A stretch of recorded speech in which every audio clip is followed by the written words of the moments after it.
pesquisa para a presidência da República com 2%, junto a um partido que nem sequer está pronto. Renan Santos, que na prática sou eu, é fundador de um partido chamado Missão, uma proeza que muitos consideravam impossível. E aí muita gente está curiosa, como pode um rapaz, liderança de um grupo de direita que não é bolsonarista, ter conseguido montar o partido e aparecendo do nada nas pesquisas, sendo que quase ninguém conhece ele? Renan Santos nasceu em São Paulo no dia 14 de fevereiro de 1984, aliás, decora esse número 14, dica. Ele morava no bairro Operário, na Moca, filho de um advogado e uma psicóloga. Era desde cedo um grande aluno na escola e também se interessava curiosamente muito por Fórmula 1, desenhos japoneses e política. Renan era um garoto tímido, relativamente estudioso, mas que tirava boas notas. Com base nisso, conseguiu passar na faculdade de Direito mais difícil do Brasil, na Faculdade de Direito da USP. Lá ele desenvolveu o gosto pela política, a vontade de alterar a realidade ao redor dele e a criar grupos. Sim, já naquela época, com coisa de 20 anos, Renan fundou seu primeiro partido político. E uma curiosidade, ele organizava eventos um tanto quanto estranhos, a ponto de levar o Henri Cristo. É isso mesmo que você está vendo, o Henri Cristo na faculdade para fazer uma palestra.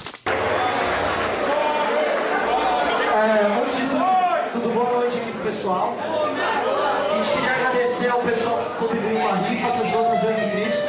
Foi nessa época que Renan tomou inclusive um golpe dos seus colegas no partido que fundou na faculdade. Olha só como a política é cruel. Ele abandonou a faculdade e foi trabalhar junto com seu pai e um grupo de empresários, reconstruindo empresas que estavam indo à falência, no momento que o governo Lula dizia que o Brasil estava às mil maravilhas. Muitos até hoje pesquisam processos envolvendo as empresas que a gente tocava naquela época. Processos que não eram nossos e eram oriundos justamente dos seus sócios antigos, que faliram. A gente levantava a empresa, salvava os empregos das pessoas e tentava manter aquele sonho de pé. Algumas davam certo, algumas não. Mas essa é justamente uma profissão de risco e de trabalho muito duro que ensinou bastante esse cara a se tornar uma pessoa que tinha uma grande capacidade de lidar com pressão. Lidar com pressão de sindicato, lidar com pressão de imprensa e até a pressão moral de conseguir no final do mês obter os recursos para pagar os salários dos fornecedores. Mas eis que chega o governo da Dilma e o que era o sonho do Brasil decolando do Lula se torna um pesadelo. A nova matriz econômica falha, as empresas brasileiras quebram, inclusive as metalúrgicas com qual o Renan trabalhava começam a ter um desempenho ruim. Não apenas os empregos começam a desaparecer, as pessoas saem das fábricas para as ruas e o Brasil é tomado por grandes manifestações em 2013. E adivinha onde estava esse cara? Nessa mesma época, aos seus 29 anos de idade, esse mesmo Renan descobre uma face muito oculta e muito ruim desse país chamado Brasil. O achaque policial. Policiais tentaram colocar droga na empresa do seu pai, justamente para incriminá-lo e suborná-lo.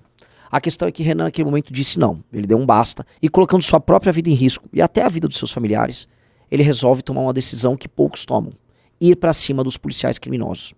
Renan não apenas participa de uma operação junto com o Ministério Público e Corregedoria da Polícia, mas ele prende os policiais corruptos, arranca sua carteira funcional e decide mudar sua vida de uma vez por todas. Iria se dedicar agora não mais às empresas, mas a uma missão muito estranha de tornar esse país muito ingrato com todos nós, um lugar um pouco melhor para se viver. Nessa mesma época, esse Renan, que sou eu, recebe uma medalha, um prêmio do Ministério Público por conta da sua colaboração nesse período. O que dá o tom também de uma parceria estranha que viria nos anos seguintes. Renan funda um movimento chamado Movimento Brasil Livre, junto com alguns dos seus melhores amigos. Esse movimento inicia as maiores manifestações da história do Brasil. Paralelamente, e curiosamente, o Ministério Público tocava uma operação chamada Lava Jato, você lembra dela? Pois bem, as ruas pedindo impeachment de Dilma e defendendo a luta contra a corrupção se mesclavam com o trabalho do Ministério Público numa operação gigantesca que mudou o destino do Brasil.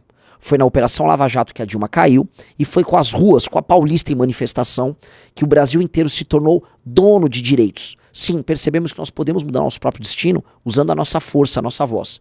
E o Movimento Brasil Livre, grupo que esse cara fundou, teve um papel fundamental em tudo isso. Esse Renan viu seus amigos ganharem a eleição, se tornarem deputados, vereadores ao redor do Brasil. Foi o destino de Kim, de Arthur e muitos outros. Ele, porém, manteve um papel de construtor de grupo. Articulava suas peças, montava redes sociais, administrava o orçamento que à época era pequenininho do Movimento Brasil Livre.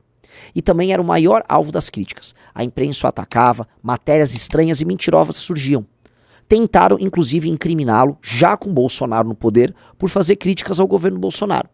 Era a lógica da direita do momento. Se você está com Bolsonaro, você pode tudo. Se você não está, você tem que ir para a cadeia.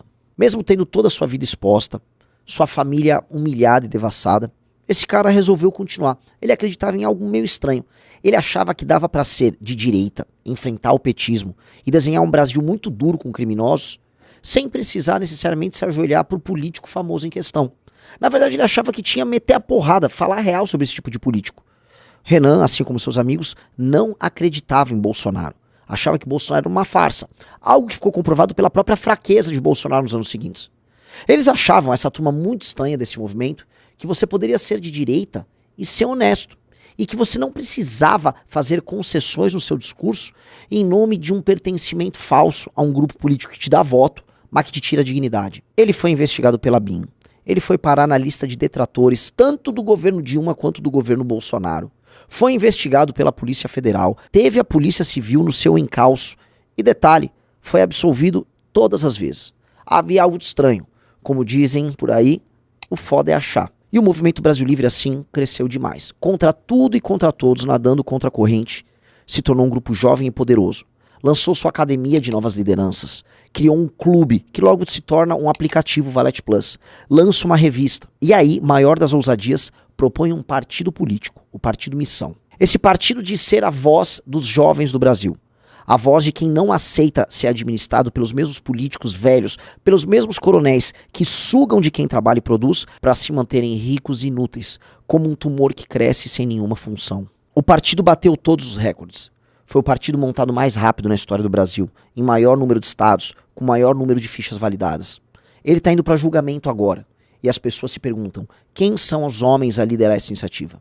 São muitos, em todo o Brasil. Um deles é esse tal de Renan, com essa história um tanto quanto curiosa, que eu acabei de contar de maneira bem resumida. Esse cara está propondo muita coisa diferente. Tem um tal de Livro Amarelo, que é o programa desse partido, e que dizem ser revolucionário, propondo um tratamento para os criminosos no Brasil nunca antes visto na nossa história. Propondo industrializar o Nordeste, propondo mudar a forma como nós lidamos com as diferenças regionais e com as próprias desigualdades que tornam o Brasil um país tão triste para se viver. Se te perguntarem, portanto, quem é esse Renan Santos, espalhe esse vídeo. Mostre quem sou eu. Eu sou um cara comum que tem alguns desejos excepcionais sobre o nosso futuro. Se te disserem que esse cara é um vilão, ou como muitos dizem por aí, um anjo da morte, um cara que quer vingar e trazer sangue para as ruas das favelas, lembre-se que eu quero apenas prender e matar as lideranças do crime organizado no Brasil. De maneira séria e correta, como qualquer país sério faz com aquelas ameaças terroristas que tiram a vida de brasileiros de bem. Não devemos aceitar o nosso destino da maneira como está. Se você quer uma guerra para sua geração e não um discurso bonitinho sobre paz, eu tô aqui te convocando. Não vai ser fácil, não vai ser bacana e nem vai ser bonito. Mas no mínimo daqui 40 anos você vai poder olhar para o passado e falar, eu me orgulho do que eu fiz. E eu tive ao lado das pessoas certas em todas as guerras certas. Não fuja do seu próprio destino. Toda vez que eu fugi do meu, eu errei. Dessa vez eu tô aceitando. Espero que você aceite esse caminho.